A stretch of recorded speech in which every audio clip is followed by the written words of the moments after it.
నమస్కారం, ఘంటారావానికి స్వాగతం. ముందుగా ప్రధాన అంశాలు. బ్యాంకాక్లోని నైట్ క్లబ్లో అర్ధరాత్రి ఘోర అగ్ని ప్రమాదం, 27 మంది సజీవ దహనం, పలువురి పరిస్థితి విషమం.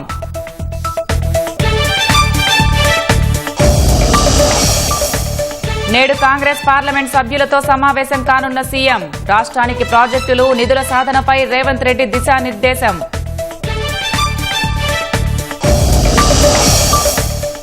కిషన్ రెడ్డి నేతృత్వంలో బీజేపీ సింగరేణి యాత్ర, కేంద్రం తరపున భరోసా కల్పించడమే లక్ష్యమని వెల్లడి.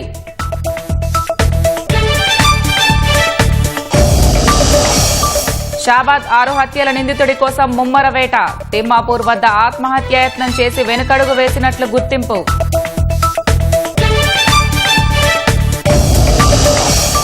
డ్రగ్స్ పై పోరాటాన్ని ఉధృతం చేసిన అస్సోం ప్రభుత్వం, 472 కోట్ల విలువైన మత్తు పదార్థాలు ధ్వంసం చేసిన సర్కార్.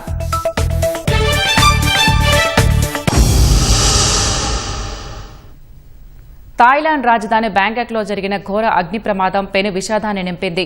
అర్ధరాత్రి వేళ ఒక్కసారిగా చెలరేగిన మంటలు ఒక పబ్ను దగ్ధం చేశాయి. నిర్వాహకుల నిర్లక్ష్యం, నిబంధనల ఉల్లంఘన కారణంగా 27 మంది సజీవ దహనమయ్యారు. ప్రమాద తీవ్రతకు పబ్ లోపలున్న కుర్చీలు, బల్లలు క్షణాల్లో కాలి బూడిదయ్యాయి. బ్యాంకాక్లో రాత్రివేళ ఘోర అగ్ని ప్రమాదం జరిగింది. ఒక పబ్లో ఒక్కసారిగా భారీగా మంటలు చెలరేగడంతో భారీ ప్రాణ నష్టం వాటిల్లింది. అర్ధరాత్రి సుమారు 12 గంటల సమయంలో ఈ ప్రమాదం జరిగినట్లు రెస్క్యూ సిబ్బంది తెలిపారు. ప్రమాద సమయంలో పబ్ ముందు తలుపుల నుంచి భారీగా మంటలు ఎగిసిపడ్డం, ప్రజలు ప్రాణాలు కాపాడుకోవడానికి పరుగులు తీయడం వంటి దృశ్యాలు సామాజిక మాధ్యమాల్లో చక్కర్లు కొట్టాయి. ప్రమాద స్థలాన్ని థాయిలాండ్ ప్రధాని హనుతిన్ చార్న్విరాకుల్ పరిశీలించారు. ప్రమాదానికి గల ఖచ్చితమైన కారణాలపై దర్యాప్తు జరుగుతోందని ప్రధాని పేర్కొన్నారు. భద్రతా ప్రమాణాలు పాటించని క్లబ్లపై కఠిన చర్యలు ఉంటాయని హెచ్చరించారు.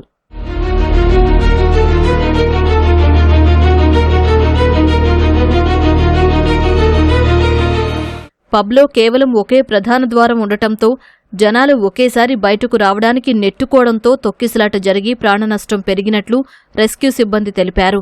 నిర్వాహకులు నిర్లక్ష్యంగా అత్యవసర ద్వారాలకు తాళాలు వేసి ఉంచడం కూడా ప్రాణనష్టానికి కారణమని తెలిసింది. పబ్ లోపల శబ్ద కాలుష్యాన్ని నివారించడానికి వాడిన సౌండ్ ప్రూఫింగ్ ఫోమ్ కారణంగా మంటలు క్షణాల్లో పబ్ మొత్తం వ్యాపించాయని ప్రాథమికంగా గుర్తించారు. అగ్నిమాపక సిబ్బంది అరగంట పాటు శ్రమించి మంటలను అదుపులోకి తెచ్చారు. ప్రమాదం జరిగిన తర్వాత పబ్ లోపల కుర్చీలు, బల్లలు పూర్తిగా కాలి బూడిదైన దృశ్యాలు అక్కడి భీకర పరిస్థితికి అద్దం పడుతున్నాయి.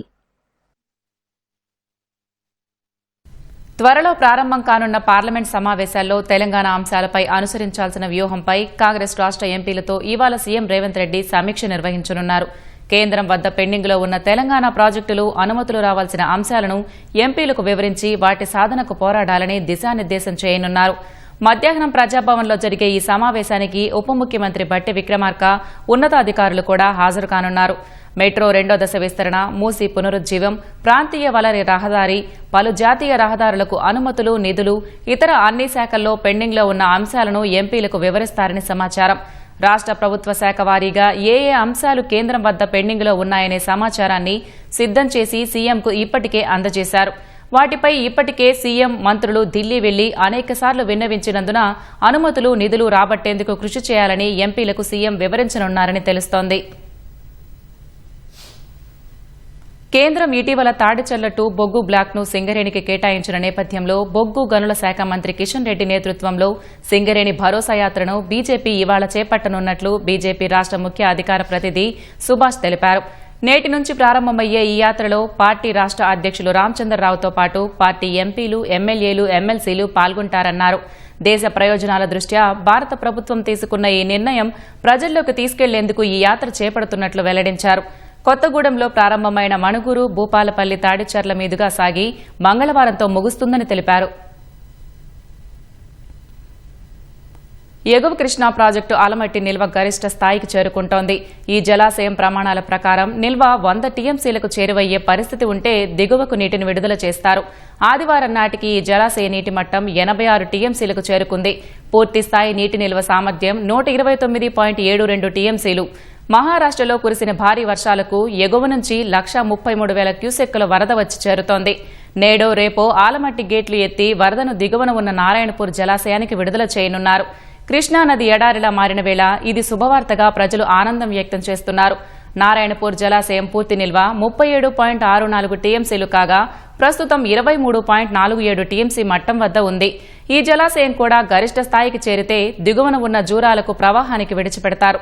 ఆలమట్టి ఎగువ నుంచి ఇదే మాదిరి వరద కొనసాగితే వారంలో జూరాలకు నీటిని విడుదలే అవకాశాలు ఉన్నాయని అంచనా వేస్తున్నారు. మేడిగడ్డ బ్యారేజీ వద్ద ప్రాణహిత నది ప్రవాహం తగ్గింది. మొన్నటి వరకు 1,00,000 క్యూసెక్కుల వరద రాగా ఆదివారం నాటికి 28,050కు చేరింది. ప్రాణహిత పారివాహకంలో వర్షాలు తగ్గుముఖం పట్టడంతో ప్రవాహం నెమ్మదించింది. మేడిగడ్డ దిగువన సమ్మక్క సారక్క వద్ద 49,400 క్యూసెక్కుల ప్రవాహం గోదావరిలో దిగువకు వెళ్తోంది. కృష్ణా గోదావరి నదుల పరివాహకాల్లో ఏ ఇతర భారీ మధ్య తరహా ప్రాజెక్టులు లేవు.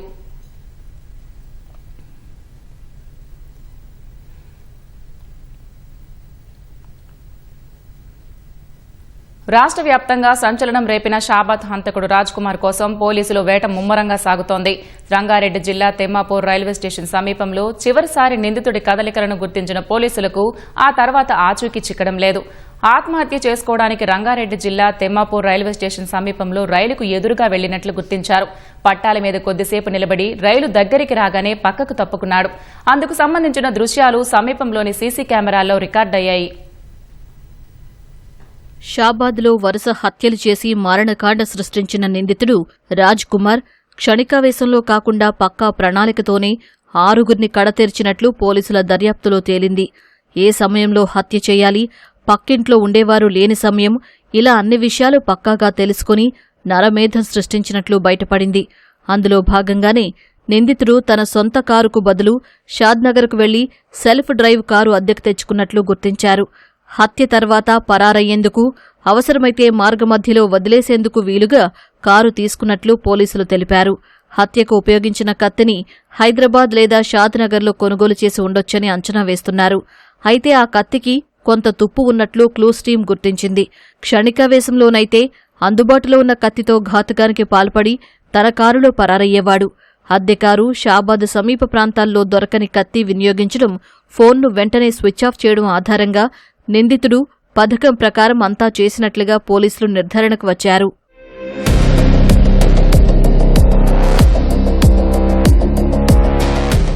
ఆ హత్యలపై 2 కేసులు నమోదు చేసిన పోలీసులు పరారీలో ఉన్న నిందితుడు రాజ్ కుమార్ కోసం ముమ్మరంగా గాలిస్తున్నారు. ఇప్పటి వరకు 10 బృందాలతో గాలిస్తున్న పోలీసులు ఆదివారం అదనంగా మరో 4 ఏర్పాటు చేశారు. సీడీఆర్, ఇతర సాంకేతికత ఆధారంగా రాజ్ కుమార్ 4 ఫోన్లు, 16 సిమ్ కార్డులు ఉపయోగిస్తున్నట్లు దర్యాప్తులో బయటపడింది. ప్రస్తుతం వాటిలో ఏ ఒక్కటి వినియోగించట్లేదని తేలింది. హత్య తర్వాత 11వ తేదీ ఉదయం వరకు రాజ్ కుమార్ అద్దెకారులు నందిగామ, కొత్తూరు, షాబాద్ మండలాల్లోని నిర్మానుష్య ప్రాంతాల్లో తిరిగినట్లు పేర్కొన్న పోలీసులు తెమ్మాపూర్ రైల్వే స్టేషన్ సమీపంలోకి రాగానే కారులో పెట్రోల్ అయిపోవడంతో అక్కడే వదిలేసి రైలులో పరారైనట్లు అనుమానిస్తున్నారు. నిందితుడి వద్ద డబ్బు తక్కువగా ఉందని కుటుంబ సభ్యులు పోలీసులకు సమాచారం ఇవ్వడంతో శ్రీశైలం లేదా బెంగళూరు వైపు వెళ్లొచ్చనే ఉద్దేశంతో 2 బృందాలను అక్కడికి పంపారు. గతంలో నిందితుడు శ్రీశైలం వెళ్లి ఎక్కువ రోజులు గడిపినందున అక్కడికి వెళ్లి గాలించినా ఆచూకీ లభించకపోవడంతో ఆ బృందం వెనుదిరిగింది. హైదరాబాద్ నుంచి బెంగళూరు వెళ్లే మార్గంలోని హోటళ్లు, లాడ్జిలు, దాబాల్లో విస్తృతంగా తనిఖీలు చేస్తున్నారు. బస్ స్టేషన్లు, రైల్వే స్టేషన్లలోని ఫుటేజీలను పోలీసులు పరిశీలిస్తున్నారు.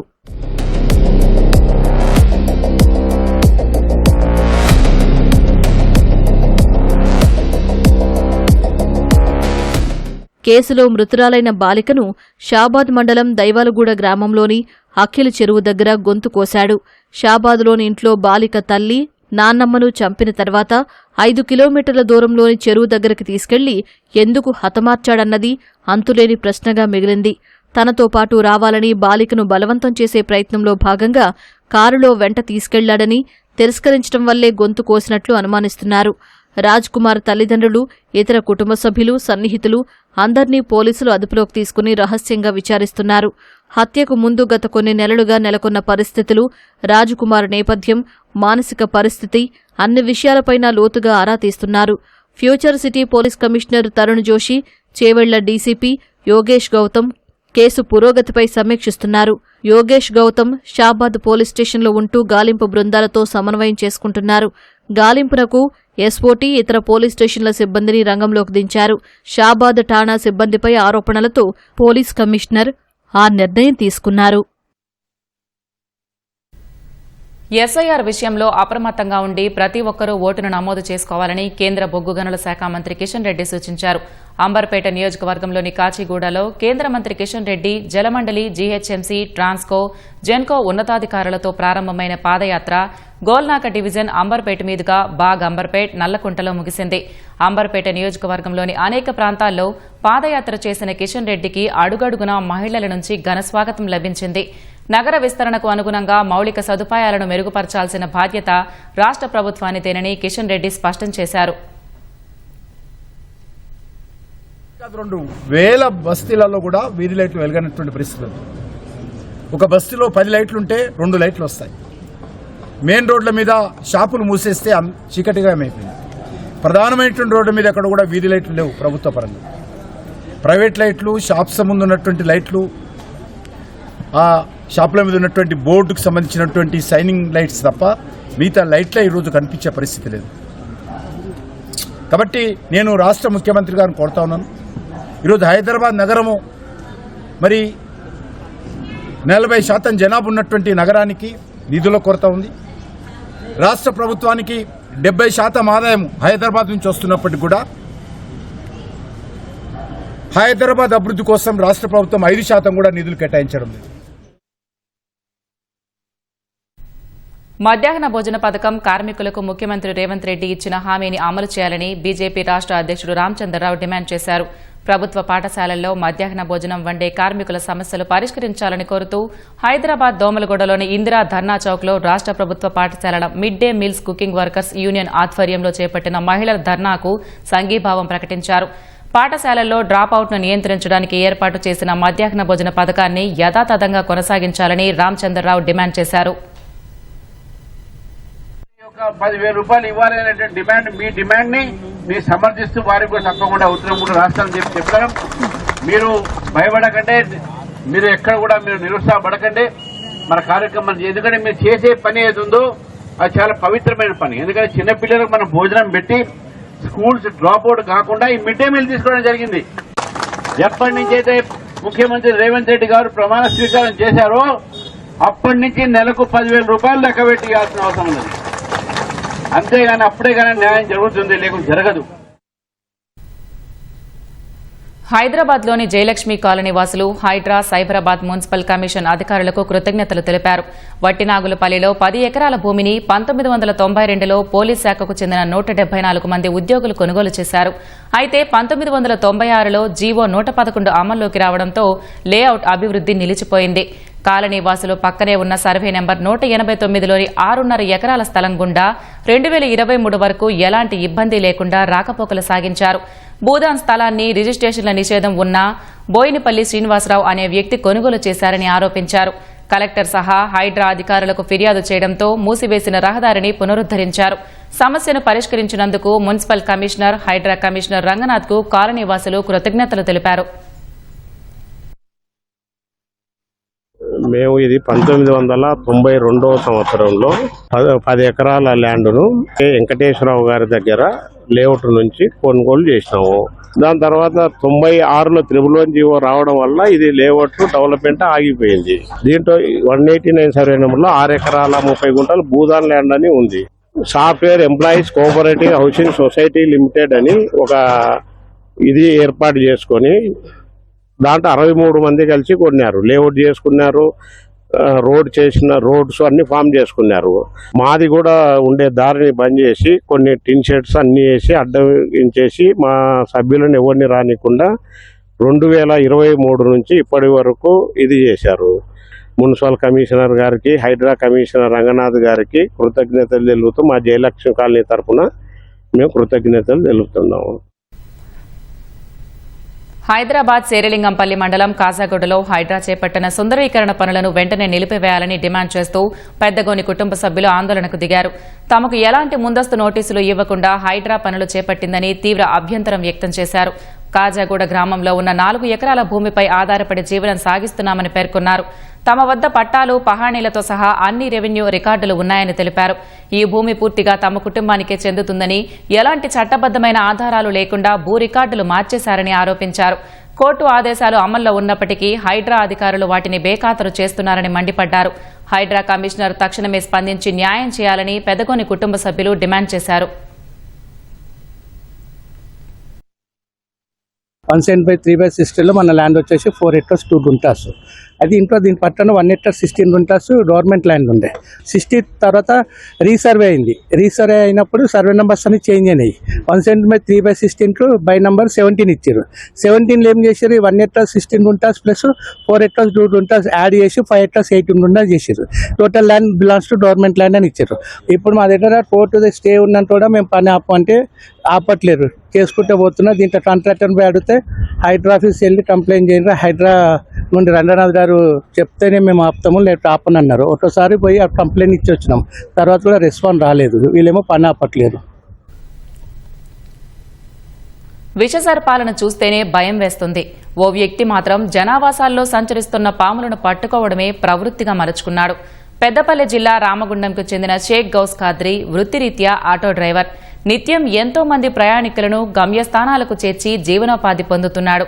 ఈ క్రమంలో తన పూర్వీకుల నుంచి కొనసాగుతున్న పాములు పట్టే విద్యను నేర్చుకుని తన వంతుగా సమాజానికి సేవ చేస్తున్నాడు. ఇప్పటి వరకు దాదాపు 1200కు పైగా భిన్న రకాల పాములను బంధించి అటవీ ప్రాంతంలో వదిలివేసినట్లు షేక్ గౌస్ ఖాద్రీ తెలిపారు. పాములు పట్టేందుకు నైపుణ్యం అవసరమని, అవగాహన లేకుండా విషసర్పాలను పట్టే ప్రయత్నం చేయొద్దని సూచించారు. వరకు నేను చూడండి గత 10-12 సంవత్సరాలతోటి పాములు పట్టడం జరుగుతున్నది. 1200-1300 పాములు పట్టడం జరిగినది. సురక్షితంగా తీసుకుపోయి అడవి ప్రాంతంలో విడుదల చేయడం జరిగినది. దయచేసి పాములు పట్టే ప్రయత్నం చేయకండి. నా కాంటాక్ట్ నెంబర్ చూడండి మిత్రులారా, 9848815145. ఏ రాత్రి సమయమైనా, ఎలాంటి సమయమైనా కూడా ఈ కాంటాక్ట్ నెంబర్కి కాల్ చేయండి. ఇమీడియట్లీగా 10-15 నిమిషాల్లో నేను మీ ఇంటి ముంగట ఉంటా. పాము పట్టి అడవి ప్రాంతాల్లో సురక్షితంగా విడుదల చేసేస్తా. భద్రాచలం శ్రీ సీతారామచంద్రస్వామి వారి ఆలయ అభివృద్ది పనులు శరవేగంగా సాగుతున్నాయి. ఆలయ పునరుద్ధరణ పనుల్లో భాగంగా ఉత్తర ద్వారాలను క్రేన్ సహాయంతో తొలగించారు. దేవాలయ ప్రాకారాలను విశాలంగా నిర్మించనున్నారు. కళ్యాణ మండపం ఎదురుగా ఉన్న ఈ ఉత్తర ద్వారంలో ప్రతి ఏటా ముక్కోటి ఏకాదశి రోజు స్వామివారు భక్తులకు దర్శనమిస్తారు. నూతన హంగులతో ఆలయ ఉత్తర ద్వారాన్ని రాబోయే ముక్కోటి ఏకాదశి నాటికి పూర్తి చేయనున్నట్లు ఆలయ సిబ్బంది తెలిపారు. విదేశీ కరెన్సీ డిపాజిట్ల సేకరణ కోసం ప్రభుత్వ రంగ బ్యాంకులు పీఎస్బీ చేపట్టిన ప్రచారం పురోగతిని సమీక్షించేందుకు ఆర్థిక మంత్రి నిర్మలా సీతారామన్ ఇవాళ ఆయా బ్యాంకుల అధిపతులతో సమావేశం కానున్నారు. ప్రవాస భారతీయులు, ఓవర్సీస్ సిటిజన్స్ ఆఫ్ ఇండియా, భారతీయ సంతతి వ్యక్తుల నుంచి విదేశీ కరెన్సీ డిపాజిట్లను ఆకర్షించే ప్రయత్నంలో భాగంగా ఆర్బీఐ గత నెలలో 3 నుంచి 5 ఏళ్ల మెచ్యూరిటీ గల కొత్త విదేశీ కరెన్సీ ప్రవాస డిపాజిట్లపై ఉన్న వడ్డీ రేటు పరిమితిని సెప్టెంబర్ 30 వరకు ఉపసంహరించింది. ఎఫ్సీఎన్ఆర్బీ డిపాజిట్ల రాక గణనీయంగా తగ్గిన తరుణంలో ఈ చర్య తీసుకుంది. 2024-25లో 67,000 కోట్ల రూపాయలుగా ఉన్న నికర రాక 2025-26లో కేవలం 9,000 కోట్లకు పరిమితమయ్యాయి. మాదక ద్రవ్యాల మహమ్మారిపై అస్సాం ప్రభుత్వం తన పోరాటాన్ని తదుపరి స్థాయికి తీసుకెళ్లింది. అస్సాంలో డ్రగ్స్ సంస్కృతిని పూర్తిగా రూపుమాపేందుకు ఏకంగా 472 కోట్ల విలువైన మాదక ద్రవ్యాల నిల్వలను ధ్వంసం చేశారు. పోలీసు తనిఖీల్లో వివిధ చోట్ల పట్టుబడిన డ్రగ్స్ ను రాబోయే 10 రోజుల్లో ధ్వంసం చేసే డ్రైవ్ ను నల్బారీ జిల్లాలో ముఖ్యమంత్రి హిమంత బిశ్వ శర్మ ప్రారంభించారు. స్వయంగా బుల్డోజర్ను నడిపిన ఆయన డ్రగ్స్ పైకి ఆ వాహనాన్ని ఎక్కించి తొక్కారు. మిగిలిన డ్రగ్స్ ను అధికారులు బహిరంగంగా ధ్వంసం చేశారు. డ్రగ్స్ విషయంలో తమ ప్రభుత్వం జీరో టాలరెన్స్ విధానాన్ని అవలంబిస్తోందని ఈ సందర్భంగా హిమంత బిశ్వ శర్మ ఎక్స్ వేదికగా పోస్ట్ చేశారు. యువత జీవితాలను నిర్వీర్యం చేసే డ్రగ్స్ ముఠాల వేటలో తాము విరామం లేకుండా అత్యంత కఠినంగా వ్యవహరిస్తామని సీఎం పునరుద్ఘాటించారు. రవాణా శాఖ పనితీరును స్వయంగా పరిశీలించేందుకు మాస్క్ ధరించి సాధారణ ప్రయాణికుడిలా బస్ ఎక్కిన కర్ణాటక రవాణా శాఖ మంత్రి భైరతి సురేష్ కు ఊహించని అనుభవం ఎదురైంది.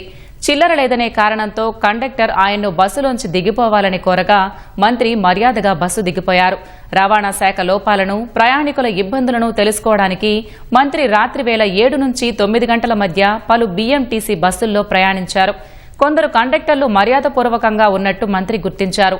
అయితే హెబ్బాల్ వద్ద ఓ బస్సులో ఎక్కిన క్రమంలో కండక్టర్ టికెట్ అడగడంతో మంత్రి 100 రూపాయల నోటు ఇచ్చారు. తన వద్ద చిల్లర లేదని, ఖచ్చితమైన టికెట్ డబ్బులు ఇవ్వాలని కండక్టర్ స్పష్టం చేశారు. UPI ద్వారా చెల్లించమని కోరినా మంత్రి వద్ద ఆ సదుపాయం లేకపోవడంతో కండక్టర్ తన ఖాళీ క్యాష్ బ్యాగ్ చూపిస్తూ మంత్రిని బస్సు దిగాల్సిందిగా కోరారు. మంత్రి మాస్క్ ధరించి ఉండటంతో కండక్టర్ ఆయనను గుర్తుపట్టలేకపోయారు. చేసేదేమీ లేక మంత్రి బస్సు దిగి వెళ్లిపోయారు.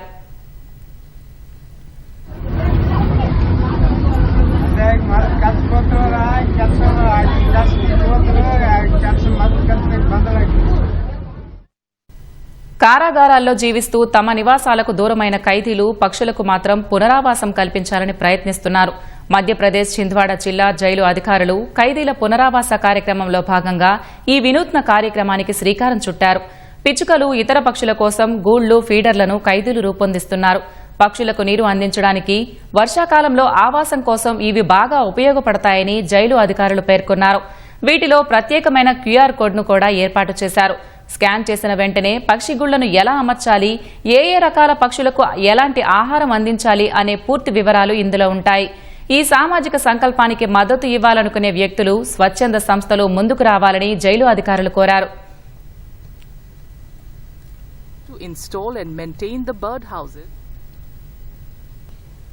అతను ప్రాణాంతకమైన పక్షవాతంతో బాధపడుతున్న బాధితుడు. అతడి సంకల్పం ముందు వైకల్యం చిన్నబోయింది. సొంతంగా కాలు కదపలేడు, చెయ్యి తిప్పలేడు, కనీసం మాట్లాడనూ లేడు. కానీ టోక్యోకు చెందిన మూతో కంటి చూపు, మెదడు సంకేతాలు, కృత్రిమ మేధా సాయంతో అంతర్జాతీయ వేదికలపై మ్యాజిక్ షోలు చేస్తూ అబ్బురపరుస్తున్నాడు. వైకల్యమున్న చాలా మంది మన వల్ల కాదులే, మనం చెయ్యలేమని అనుకుంటారు. కానీ టోక్యోకు చెందిన మసాతానే ముతో మాత్రం అలాంటి వారికి పూర్తిగా భిన్నమైన వ్యక్తి. ALS అమియోట్రోఫిక్ లాటరస్ స్క్లెరోసిస్ అనే ప్రాణాంతక పక్షవాతంతో బాధపడుతున్నాడు. ఆ వ్యాధి కారణంగా మాట్లాడటం కాదు కదా, కనీసం చేతులు కూడా కదపలేడు. అయితేనేం కంటి కదలికలు, కృత్రిమ మేధ, మెదడు సంకేతాలతో సంగీత ప్రదర్శనలు ఇస్తూ అబ్బురపరుస్తున్నాడు.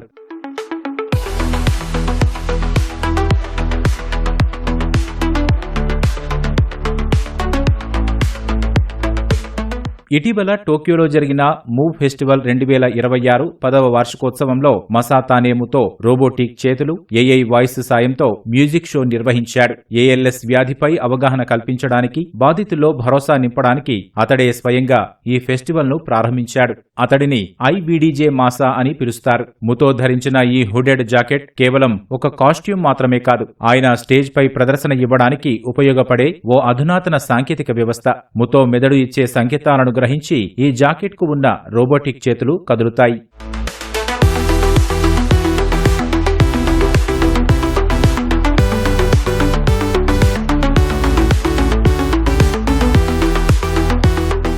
ముతోకు 27 ఏళ్ల వయసులో అమియోట్రోఫిక్ లాటరస్ స్కెరోసిస్ అనే నరాల వ్యాధి సోకింది. కాలక్రమేణా శరీరంపై నియంత్రణ కోల్పోయి మాట్లాడటం, చేతులు కూడా కదల్చలేని స్థితికి చేరుకున్నాడు. కానీ రోబోటిక్ నిపుణుడు ఓరియో షిపుజీ కనిపెట్టిన ఓరిహిమే అనే పరికరం ముతో జీవితాన్ని మార్చేసింది. తన కంటిపాపల కదలికల ద్వారా ముతో కంప్యూటర్ను ఆపరేట్ చేయడం, గ్రాఫిక్స్ డిజైన్ చేయడం వంటివి నేర్చుకున్నాడు. గొంతు పోకముందు రికార్డు చేసిన వాయిస్ సాయంతో ఇప్పుడు AI ద్వారా ఆయన టైప్ చేసే పదాలు మాటలుగా మారుతున్నాయి.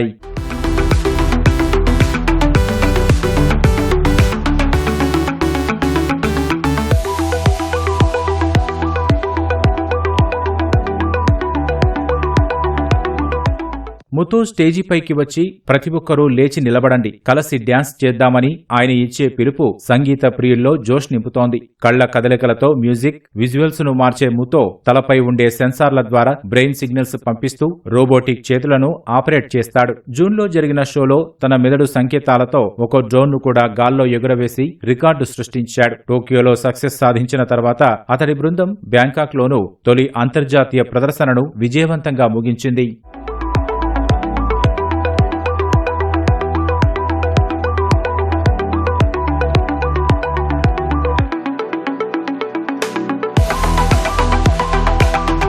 వైకల్యం అనేది శరీరానికే కాని సంకల్పానికి కాదని ముతో నిరూపించాడు. అత్యాధునిక సాంకేతికత తోడైతే మనిషి సంకల్పానికి ఏదీ అడ్డురాదని ఈ ఐవీడీజే మాసా ప్రయాణం చాటడమే కాకుండా మరెందరికో ప్రేరణగా నిలుస్తోంది.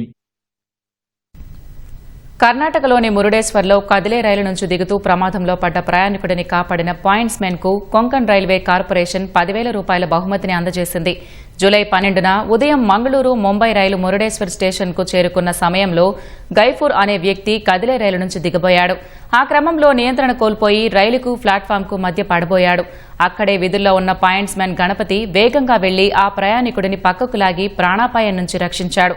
గణపతి చూపిన ధైర్య సాహసాలను Konkan railway CMD Santosh Kumar జూ అభినందించారు. నగదు పురస్కారాన్ని అందజేసి సత్కరించారు.